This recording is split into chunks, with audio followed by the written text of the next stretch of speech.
আসসালামু আলাইকুম সুপ্রিয় দর্শক, চলে আসলাম আজকের আরও একটি খুবই গুরুত্বপূর্ণ আবহাওয়ার আপডেট নিয়ে। আজ 1 জুলাই সোমবার কেমন থাকতে পারে আগামী 24 ঘন্টার আবহাওয়া। বাংলাদেশ থেকে শুরু করে ভারতের আসাম, মেঘালয় এবং উত্তর থেকে দক্ষিণবঙ্গ ও ত্রিপুরা রাজ্যে আগামী 24 থেকে 48 ঘন্টার মধ্যে কোন কোন জেলাগুলোতে ভারী থেকে অতি ভারী বৃষ্টিপাতের সম্ভাবনা থাকছে। এছাড়া চলমান মেঘ বৃষ্টির প্রবণতা আগামী কতদিন চলতে পারে এবং ভারতীয় ও বাংলাদেশের আবহাওয়া দপ্তরের পূর্বাভাসে বলা হয়েছে আগামী 24 থেকে 48 ঘন্টার মধ্যে উত্তর থেকে দক্ষিণবঙ্গ এবং বাংলাদেশের রংপুর, ময়মনসিংহ, সিলেট এবং চট্টগ্রাম বিভাগের একাধিক জেলায় ভারী থেকে অতি ভারী বৃষ্টিপাতের সম্ভাবনা থাকছে। এছাড়া আগামী দিনে বঙ্গোপসাগরে একটি নিম্নচাপ সৃষ্টি হতে পারে, এর ফলে আবারও মেঘ বৃষ্টির প্রবণতা বাড়তে পারে। তো এই বিষয়ে বিস্তারিত জানতে হলে ভিডিওটি প্রথম থেকে শেষ পর্যন্ত দেখতে থাকুন এবং এই মুহূর্তে কোন কোন জেলাগুলোতে বৃষ্টিপাতের সম্ভাবনা থাকছে এবং ECMW অ্যাপ মডেল অনুযায়ী আগামী 10 দিনের আবহাওয়া কেমন থাকতে পারে সম্পূর্ণ বিস্তারিত জানিয়ে দেব এই ভিডিওতে। তো ভিডিওটি অবশ্যই শেষ পর্যন্ত দেখতে থাকুন আর সবার আগে সবার প্রথম সঠিক আবহাওয়ার খবর জানতে আমাদের চ্যানেলটিকে সাবস্ক্রাইব করে রাখুন। আর আপনি কোন জেলা থেকে আমাদের আবহাওয়ার খবরটি দেখছেন অবশ্যই আপনার জেলার বর্তমান আবহাওয়া পরিস্থিতি আমাদের কমেন্ট বক্সে জানিয়ে দেবেন। এবার জেনে নেওয়া যাক এক নজরে। বন্ধুরা, এই মুহূর্তে আমরা সরাসরি উপগ্রহের চিত্রে চলে আসলাম। এখানে আমরা দেখতে পাচ্ছি যে আজ সকাল থেকে দেশের অধিকাংশ জেলার আকাশ আংশিক মেঘলা থেকে প্রায় মেঘলা রয়েছে। এই মুহূর্তে আমরা দেখতে পাচ্ছি যে ফেনী, নোয়াখালী, তারপর রয়েছে হাজীগঞ্জ, তারপর রয়েছে খাগড়াছড়ি, মানিকগঞ্জ, এখানে রয়েছে চট্টগ্রাম, হাটহাজারী, মানিকছড়ি, এই অঞ্চলগুলোতে বিক্ষিপ্ত আকারে ভারী বৃষ্টিপাত হচ্ছে, যেটা রাত থেকে কিন্তু শুরু হয়ে গেছে। আমরা দেখতে পাচ্ছি দীঘিনালা, খাগড়াছড়ি, মানিকছড়ি, ফেনী, নোয়াখালী, হাটহাজারী, সন্দ্বীপ, এখানে রয়েছে লাকসাম, হাজীগঞ্জ, কুমিল্লা, ব্রাহ্মণবাড়িয়া, এই অঞ্চলগুলোতে বিক্ষিপ্ত আকারে বৃষ্টি বা ভারী বৃষ্টিপাত চলছে বর্তমানে। এছাড়া ঢাকা বিভাগে ঢাকা, তারপর রয়েছে দোহার, মুন্সিগঞ্জ, নরসিংদী, কাপাসিয়া, কটিয়াদি, কিশোরগঞ্জ, ভালুকা, তারপর তিরিশাল, বাণীস্থলী, টাঙ্গাইল, কালীহাটি, এখানে হচ্ছে সিরাজগঞ্জ, নাগপুর, এই অঞ্চলগুলোতে বিক্ষিপ্ত আকারে ভারী বৃষ্টিপাত চলছে। তবে এক ভাই কমেন্ট করছিল যে সিরাজগঞ্জে গতকাল রাত থেকেই কিন্তু বৃষ্টিপাত বা ভারী বৃষ্টিপাত চলছে, তো এখনও এই বৃষ্টিপাত চলছে সিরাজগঞ্জের উপজেলায়। এছাড়া আমরা দেখতে পাচ্ছি যে বর্তমানে ফরিদপুর, দোহার, তারপর মুকসাদপুর, বালিয়াকান্দি, পাংশা, পাবনা, এখানে হচ্ছে মাগুরা, নড়াইল, এই অঞ্চলগুলোর আকাশ আংশিক মেঘলা থেকে মেঘলা রয়েছে, সেই সাথে বিক্ষিপ্ত আকারে হালকা মাঝারি বৃষ্টিপাত চলছে। এছাড়া আমরা দেখতে পাচ্ছি যে বরিশাল বিভাগের বরিশাল, ভোলা, মীর হাজীগঞ্জ, কাউখালী, জয়নগর, মাঠবাড়িয়া, এখানে রয়েছে কেপুপাড়া, তারপর হচ্ছে পটুয়াখালী, এখানে রয়েছে লাকসাম, চরফেশন, এই অঞ্চলগুলোতে বিক্ষিপ্ত আকারে বৃষ্টি বা মাঝারি ধরনের ভারী বৃষ্টিপাত চলছে। আর এদিকে আমরা দেখতে পাচ্ছি যে খুলনা বিভাগে আকাশ বর্তমানে আংশিক মেঘলা থেকে মেঘলা রয়েছে, তবে হালকা ছিটেফোঁটা বৃষ্টিপাত হচ্ছে, তবে ভারী বৃষ্টিপাতের সম্ভাবনা নেই এখন। তবে আজ বিকেল থেকে রাতের মধ্যে যশোর, নড়াইল, তারপর রয়েছে কোটচাঁদপুর, মাগুরা, তারপর রয়েছে মেহেরপুর, এখানে রয়েছে গোপীনাথপুর, তারপর রয়েছে বাগেরহাট, মংলা, সাতক্ষীরা, শ্যামনগর, খুলনা বিভাগের বেশ কিছু অঞ্চলে আজ বিকেল থেকে রাতের মধ্যে বিক্ষিপ্ত আকারে বৃষ্টি বা বজ্র বৃষ্টি হতে পারে। এছাড়া আমরা দেখতে পাচ্ছি যে বর্তমানে কলকাতা, কলাঘাট, তারপর হচ্ছে হলদিবাড়ি, খড়গপুর, তারপর রয়েছে আরামবাগ, এই অঞ্চলে বিক্ষিপ্ত হালকা বৃষ্টিপাত হচ্ছে। এছাড়া দেশের উপকূলীয় অঞ্চল যেখানে সুন্দরবন এলাকা রয়েছে, এছাড়া খেপুপাড়া, এই অঞ্চলগুলোতে হালকা মাঝারি বৃষ্টিপাত চলছে এই মুহূর্তে। তবে উপরের জেলাগুলো রয়েছে যেমন বানকুরলিয়া, পুরুলিয়া, তারপর রয়েছে দুর্গাপুর, সিউড়ি, কাটোয়া, বর্ধমান, শান্তিপুর, মুর্শিদাবাদ এবং কৃষ্ণনগর, এই অঞ্চলগুলোতে হালকা বৃষ্টিপাত চলছে, যদিও সময়ের সাথে সাথে বৃষ্টিপাতের প্রবণতা আরও কিছুটা বৃদ্ধি পেতে পারে, অর্থাৎ আজ বেলা বৃদ্ধির সাথে সাথে দক্ষিণবঙ্গের উপরের জেলাগুলোতে বৃষ্টি বা ভারী বৃষ্টিপাত চলতে পারে। এছাড়া আমরা দেখতে পাচ্ছি যে বর্তমানে রংপুর, তারপর হচ্ছে ঠাকুরগাঁও, পঞ্চগড়, তেঁতুলিয়া, তারপর দিনাজপুর, তারপর রয়েছে গাইবান্ধা, এখানে হচ্ছে চিলমারি, তারপর হচ্ছে লালমনিরহাট, কুড়িগ্রাম, এই অঞ্চলগুলোতে বিক্ষিপ্ত আকারে মাঝারি থেকে ভারী বৃষ্টিপাত চলছে, যেটা আজ দুপুর থেকে রাতের মধ্যে আবারও বৃদ্ধি পেতে পারে। এখানে আমরা দেখতে পাচ্ছি যে ময়মনসিংহ, তারপর রয়েছে মাধান, তারপর হচ্ছে নেত্রকোনা, এখানে হচ্ছে ভালুকা, এখানে রয়েছে সুনামগঞ্জ, তারপর রয়েছে ফুলপুর, নালতিবাড়ি, জামালপুর। এই অঞ্চলগুলোতে বিক্ষিপ্ত আকারে বৃষ্টি বা ভারী বৃষ্টিপাত চলছে, যেটা গতকাল রাত থেকে শুরু হয়েছে, এখনও চলছে। এই বৃষ্টিপাত আগামী 24 থেকে 48 ঘন্টা পর্যন্ত অব্যাহত থাকতে পারে। এর ফলে নদ নদীর পানি বৃদ্ধি পেতে পারে। সেই সাথে আমরা দেখতে পাচ্ছি যে আমরা সিলেট বিভাগে সিলেট, তারপর রয়েছে জগন্নাথপুর, বালাগঞ্জ, মৌলভীবাজার, কোলাউড়া, তারপর কামালগঞ্জ, হাজীগঞ্জ, তারপর হচ্ছে ইটনা, নাসিরনগর, তারপর রয়েছে হাবিবগঞ্জ, এখানে রয়েছে জগন্নাথপুর, সাতক, সুনামগঞ্জ। এই অঞ্চলগুলোতে বিক্ষিপ্ত আকারে বৃষ্টি বা ভারী বৃষ্টিপাত চলছে, যেটা আজ সারাদিনই চলতে পারে এবং এমনকি রাতেও চলতে পারে। এছাড়া আগামী 24 থেকে 48 ঘন্টার মধ্যে এই বৃষ্টিপাত অব্যাহত থাকতে পারে। এছাড়া ভারতের উত্তরবঙ্গের আলিপুরদুয়ার, কোচবিহার, জলপাইগুড়ি, শিলিগুড়ি এই অঞ্চলের আকাশ আংশিক মেঘলা থেকে মেঘলা রয়েছে। সেই সাথে বিক্ষিপ্ত আকারে বৃষ্টি বা বজ্র বৃষ্টি চলছে, যে বৃষ্টিপাত আগামী 24 থেকে 48 ঘন্টা পর্যন্ত অব্যাহত থাকতে পারে এরকমই। এছাড়া আমরা দেখতে পাচ্ছি ভারতের আসাম, মেঘালয় এবং শিলং এই অঞ্চলগুলোতে আগামী 24 থেকে 48 ঘন্টার মধ্যে 300 মিলিমিটার পর্যন্ত ভারী থেকে অতি ভারী বৃষ্টিপাত হতে পারে। এর ফলে সিলেট বিভাগের জয়ন্তাপুর, কানাইঘাট, তারপর সুনামগঞ্জ, তার বালাগঞ্জ, জগন্নাথপুর, বাললেখা, এখানে রয়েছে কোলাউড়া এই অঞ্চলের যে নদ নদী রয়েছে সেখানকার নিচু এলাকা বন্যায় আক্রান্ত হতে পারে।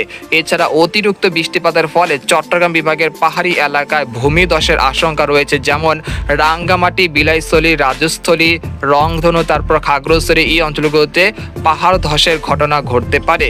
এছাড়া আমরা দেখতে পাচ্ছি যে ভারতের ত্রিপুরা রাজ্যের উদয়পুর, আমবাসা, এখানে রয়েছে আগরতলা এই অঞ্চলগুলোতে বিক্ষিপ্ত আকারে বৃষ্টি বা বজ্র বৃষ্টি চলছে, যেটা আগামী 24 থেকে 48 ঘন্টা পর্যন্ত অব্যাহত থাকতে পারে। এবার আপনাদেরকে জানিয়ে দেব যে এই বৃষ্টিপাত কেন হচ্ছে। আমরা গত আপডেটে বলেছিলাম যে মৌসুমী বায়ু বাংলাদেশের উপর সক্রিয় হয়েছে এবং দক্ষিণবঙ্গ কিন্তু বেশ সক্রিয় হয়েছে। অর্থাৎ মৌসুমী বায়ু যেটা বলা হয় সেটা হলো বর্ষা। সেই বর্ষা কিন্তু এখন বর্তমানে বাংলাদেশ এবং দক্ষিণবঙ্গ এবং ভারতের আসাম, মেঘালয় এবং ত্রিপুরা রাজ্য অর্থাৎ দুই বাংলায় কিন্তু মৌসুমী বায়ু বা বর্ষাকাল সক্রিয় হয়েছে। একই সঙ্গে এখানে একটি ঘূর্ণাবর্ত সৃষ্টি হয়েছিল, যেটা লঘুচাপ। সেই লঘুচাপের কারণে কিন্তু বঙ্গোপসাগর থেকে প্রচুর পরিমাণ জলীয় বাষ্প প্রবেশ করতেছে। এর ফলে কিন্তু মেঘমালার সৃষ্টি হচ্ছে। আর এর কারণেই কিন্তু দেশের সকল সমুদ্র বন্দরগুলোকে 3 নম্বর স্থানীয় সতর্ক সংকেত দেখিয়ে যেতে বলা হয়েছে। এর কারণ হলো বঙ্গোপসাগর থেকে প্রচুর পরিমাণ জলীয় বাষ্প ঢুকতেছে এবং বায়ুচাপের তারতম্যের কারণে বঙ্গোপসাগর বেশ উত্তাল রয়েছে। এই কারণে সমুদ্র বন্দরগুলোর উপর দিয়ে ঝড়ো হাওয়া বয়ে যেতে পারে। তাই দেশের সকল সমুদ্র বন্দরগুলোকে 3 নম্বর স্থানীয় সতর্ক সংকেত দেখিয়ে যেতে বলা হয়েছে। এছাড়া দেশে বঙ্গোপসাগরে যারা মাছ ধরার ট্রলার নিয়ে দূরে যাচ্ছেন তাদেরকেও সতর্কতা করা হয়েছে, তারা যেন উপকূলের কাছাকাছি এসে সাবধানে চলাচল করে। এই জন্য বাংলাদেশের আবহাওয়া দপ্তর থেকে সতর্কতা জারি করা হয়েছে। তো এবার জানিয়ে দেব যে আগামী 24 থেকে 48 ঘন্টার মধ্যে কোন কোন জেলাগুলোতে ভারী থেকে অতি ভারী বৃষ্টিপাতের সম্ভাবনা থাকছে। এই পর্যায়ে আপনাদেরকে জানিয়ে দিব যে বৃষ্টি বা বজ্র বৃষ্টি এনিমেশনে আগামী 24 থেকে 48 ঘন্টার মধ্যে কোন কোন জেলাগুলোতে বৃষ্টি বা ভারী বৃষ্টিপাতের সম্ভাবনা থাকছে। অর্থাৎ আগামী 5 জুলাই পর্যন্ত বৃষ্টি বা বজ্র বৃষ্টির আপডেটটি আপনাদেরকে জানিয়ে দিব। আমরা এখানে বর্তমানে দেখতে পাচ্ছি যে আজ দুপুর 1টা থেকে পরবর্তী 6 ঘন্টার মধ্যে চট্টগ্রাম বিভাগে চট্টগ্রাম, তারপর সাতকানিয়া, কুতুবদিয়া, মহেশখালী, এখানে রয়েছে রাঙ্গামাটি, রাজস্থলী, বিলাইছড়ি, তারপর রয়েছে মানিকছড়ি, তারপর হচ্ছে উদয়পুর, এখানে রয়েছে খাগড়াছড়ি। এই অঞ্চলগুলোতে বিক্ষিপ্ত আকারে মাঝারি থেকে ভারী বৃষ্টিপাত হতে পারে। সেই সাথে সন্দ্বীপ, তারপর হচ্ছে হাতিয়া, এই অঞ্চলগুলোতে বিক্ষিপ্ত আকারে মাঝারি থেকে ভারী বৃষ্টিপাত হতে পারে। সেই সাথে রয়েছে ফেনী, নোয়াখালী, তারপর চাঁদপুর, মতিরহাট, এখানে রয়েছে লাকসাম, কুমিল্লা, এখানে রয়েছে ব্রাহ্মণবাড়িয়া। এই অঞ্চলগুলোতে বিক্ষিপ্ত আকারে হালকা থেকে মাঝারি বৃষ্টিপাতের সম্ভাবনা থাকছে আজ দুপুর 1টা থেকে পরবর্তী 6 ঘন্টার মধ্যে। এছাড়া এখানে আমরা দেখতে পাচ্ছি যে ঢাকা বিভাগে ঢাকা, দোহার, নরসিংদী, কাপাসিয়া, তারপর রয়েছে মুন্সিগঞ্জ, তারপর নারায়ণগঞ্জ, দোহার, শিবচর, এই অঞ্চলগুলোতে আজ দুপুর 1টা থেকে পরবর্তী 6 ঘন্টার মধ্যে বিক্ষিপ্ত আকারে বৃষ্টি বা ভারী বৃষ্টিপাত হতে পারে। সেই সাথে আমরা দেখতে পাচ্ছি নাগপুর, টাঙ্গাইল, সিরাজগঞ্জ, এখানে রয়েছে ভালুকা, তারপর রয়েছে রয়েছে কিশোরগঞ্জ, কটিয়াদি এই অঞ্চলগুলোতে বিক্ষিপ্ত আকারে বৃষ্টি বা মাঝারি ধরনের ভারী বৃষ্টিপাত চলতে পারে আজ দুপুর 1টা থেকে পরবর্তী 6 ঘন্টার মধ্যে। এছাড়া রয়েছে ময়মনসিংহ বিভাগের ময়মনসিংহ, নেত্রকোনা, ফুলপুর, নালতিবাড়ি, জামালপুর, তারপর রয়েছে সুনামগঞ্জ, তারপর রয়েছে সিলেট, সাতক, জৈন্তাপুর এই অঞ্চলগুলোতে বিক্ষিপ্ত আকারে মাঝারি থেকে ভারী বৃষ্টিপাতের সম্ভাবনা থাকছে আজ দুপুর 1টা থেকে পরবর্তী 6 ঘন্টার মধ্যে। এছাড়া আমরা দেখতে পাচ্ছি যে খুলনা, বরিশাল বিভাগের আকাশ আংশিক মেঘলা থেকে মেঘলা থাকতে পারে দুপুরের দিকে। সেই সাথে বরিশাল, তারপর রয়েছে ভোলা, তারপর রয়েছে লালমোহন, চরফেশন এই অঞ্চলগুলোতে বিক্ষিপ্ত হালকা বৃষ্টিপাতের সম্ভাবনা থাকছে আজ দুপুর 1টা থেকে পরবর্তী 6 ঘন্টার মধ্যে। তবে এখানে আমরা দেখতে পাচ্ছি যে দক্ষিণবঙ্গের কলকাতা, কলাঘাট, তারপর রয়েছে খড়গপুর, এখানে রয়েছে আরামবাগ, বর্ধমান, শান্তিপুর, তারপর হচ্ছে দুর্গাপুর, কাটোয়া, সিউড়ি, তারপরে রয়েছে মুর্শিদাবাদ, কৃষ্ণনগর এই অঞ্চলের আকাশ আংশিক মেঘলা থেকে মেঘলা থাকতে পারে। তবে একটি ভারী বৃষ্টিপাত আসতে পারে যেটা আজ দুপুর থেকে রাতের মধ্যে আসতে পারে। এর ফলে আমরা দেখতে পাচ্ছি যে দক্ষিণবঙ্গের উপরের জেলাগুলো রয়েছে যেমন পুরুলিয়া, বাঁকুড়া, তারপর রয়েছে দুর্গাপুর, সিউড়ি, মুর্শিদাবাদ, কাটোয়া, তারপর হচ্ছে বর্ধমান এই অঞ্চলগুলোতে বিক্ষিপ্ত আকারে বৃষ্টি বা ভারী বৃষ্টিপাত হতে পারে। এছাড়া সেই সময় আমরা দেখতে পাচ্ছি যে উত্তরবঙ্গের আলিপুরদুয়ার, কোচবিহার, জলপাইগুড়ি, শিলিগুড়ি এই অঞ্চলগুলোতে বিক্ষিপ্ত আকারে বৃষ্টি বা ভারী বৃষ্টিপাত চলতে পারে। আর এদিকে রয়েছে ভারতের আসাম, মেঘালয় ও ত্রিপুরা রাজ্যেও বৃষ্টি বা ভারী বৃষ্টিপাতের সম্ভাবনা থাকছে আগামী অর্থাৎ আজ বিকেল থেকে রাতের মধ্যে। অর্থাৎ আমরা সংক্ষিপ্ত বলে দিচ্ছি আগামী 24 ঘন্টায় রংপুর, ময়মনসিংহ, সিলেট বিভাগের অধিকাংশ জেলায় মাঝারি থেকে ভারী বৃষ্টিপাত হতে পারে। সেই সাথে চট্টগ্রাম বিভাগের একাধিক জেলায় ভারী থেকে অতি ভারী বৃষ্টিপাত হতে পারে। এর ফলে ভূমিধসের আশঙ্কা রয়েছে চট্টগ্রাম বিভাগের পাহাড়ি এলাকায়। এছাড়া রাজশাহী, ঢাকা, খুলনা, বরিশাল বিভাগে হালকা থেকে মাঝারি ধরনের বৃষ্টি বা বজ্র বৃষ্টি থাকতে পারে আজ সারাদিন এবং রাতেও। এছাড়া দক্ষিণবঙ্গের কলকাতা, আরামবাগ, দুর্গাপুর, তারপর শান্তিপুর, তারপর হচ্ছে মুর্শিদাবাদ, কৃষ্ণনগর, এখানে হচ্ছে মালদাহ, তারপর হচ্ছে উত্তর ও দক্ষিণ দিনাজপুর এই অঞ্চলগুলোতে বিক্ষিপ্ত আকারে বৃষ্টি বা ভারী বৃষ্টিপাত থাকতে পারে আজ সারাদিন এবং রাতেও থাকতে পারে। আর এদিকে উত্তরবঙ্গে আলিপুরদুয়ার, কোচবিহার, জলপাইগুড়ি, শিলিগুড়ি এই অঞ্চলগুলোতে ভারী থেকে অতি ভারী বৃষ্টিপাত হতে পারে। এর ফলে তিস্তা নদীর পানি বৃদ্ধি পেতে পারে, যার ফলে রংপুর বিভাগের যে তিস্তা নদীর তীরবর্তী অঞ্চলগুলো রয়েছে সেখানে বন্যায় আক্রান্ত হতে পারে। এছাড়া ভারতের আসাম, মেঘালয় এবং ত্রিপুরা রাজ্য ভারী থেকে অতি ভারী বৃষ্টিপাতের সম্ভাবনা থাকছে আগামী 24 থেকে 48 ঘন্টার মধ্যে। এই পর্যায়ে আপনাদেরকে জানিয়ে দেব যে বর্তমান বৃষ্টি বা বজ্র বৃষ্টি কতদিন চলতে পারে এবং কবে থেকে আবারও গরম বা ভ্যাপসা গরম বা তাপমাত্রা বৃদ্ধি পেতে পারে। আমরা দেখতে পাচ্ছি যে আজ 1 জুলাই চট্টগ্রাম বিভাগের অধিকাংশ জেলায় ভারী থেকে অতি ভারী বৃষ্টিপাতের সম্ভাবনা থাকছে। সেই সাথে ঢাকা বিভাগের উত্তরের জেলাগুলো রয়েছে যেমন কাপাসিয়া, কিশোরগঞ্জ, নাগপুর, সিরাজগঞ্জ, এখানে রয়েছে গাজীপুর এই অঞ্চলগুলোতে বিক্ষিপ্ত আকারে ভারী থেকে অতি ভারী বৃষ্টিপাত হতে পারে। সেই সাথে ময়মনসিংহ, রংপুর, সিলেট বিভাগের একাধিক জেলায় ভারী থেকে অতি ভারী বৃষ্টিপাত হতে পারে এবং হালকা থেকে মাঝারি বৃষ্টিপাতের সম্ভাবনা থাকছে খুলনা, বরিশাল, রাজশাহী বিভাগে। এছাড়া দক্ষিণবঙ্গের বেশ কিছু অঞ্চলে হালকা থেকে মাঝারি ধরনের বৃষ্টি বা বজ্র বৃষ্টি হতে পারে। এছাড়া উত্তরবঙ্গে আলিপুরদুয়ার, কোচবিহার, জলপাইগুড়ি, সেই সাথে আসাম, মেঘালয় এবং শিলচরে এই অঞ্চলগুলোতে বিক্ষিপ্ত আকারে ভারী থেকে অতি ভারী বৃষ্টিপাতের সম্ভাবনা থাকছে। এরপর আমরা পরের দিন 2রা জুলাই আমরা দেখতে পাচ্ছি যে দক্ষিণবঙ্গে বৃষ্টিপাতের প্রবণতা বৃদ্ধি পাচ্ছে। সেই সাথে রংপুর, ময়মনসিংহ, সিলেট, ঢাকা, রাজশাহী, খুলনা, চট্টগ্রাম বিভাগে বৃষ্টিপাতের প্রবণতা হ্রাস পেয়েছে। এরপর আমরা দেখতে পাচ্ছি যে 3 তারিখ থেকে বৃষ্টিপাতের প্রবণতা কিছুটা হ্রাস পেতে শুরু করেছে। সেই সাথে আমরা দেখতে পাচ্ছি যে 4 তারিখ কিছুটা বৃদ্ধি পেয়েছে রাজশাহী এবং রংপুর বিভাগে বৃষ্টিপাতের পরিমাণ।